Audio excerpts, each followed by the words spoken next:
En fait, c'est pas aussi simple que ça. Bonjour, j'ai une petite question puisqu'aujourd'hui on voit apparaître beaucoup de coachs, d'influenceurs qui nous parlent de compléments alimentaires et là même on comprend bien qu'on va devoir passer par là pour se supplémenter, mais comment on fait pour choisir? En fait, concernant les compléments alimentaires, il y a des discours alarmistes et je vais justement vous donner des clés de lecture. En fait, ce que je conseille en premier, c'est de regarder la provenance, le pays où est fabriqué le complément alimentaire. Donc, ça va déterminer la réglementation associée.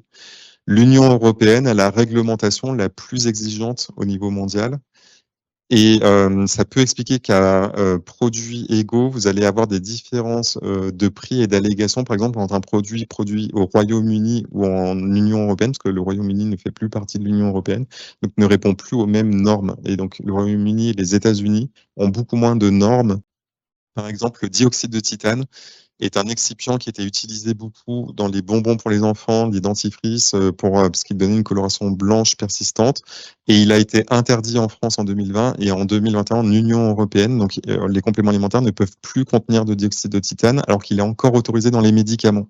Donc, paradoxalement, parfois, on pense qu'un médicament est plus sûr qu'un complément alimentaire, alors qu'en fait, par exemple, la metformine, qui est un médicament antidiabétique, contient du dioxyde de titane. Et c'était juste pour rebalancer les choses, parce que souvent on dit complément alimentaire dangereux, médicament sécure.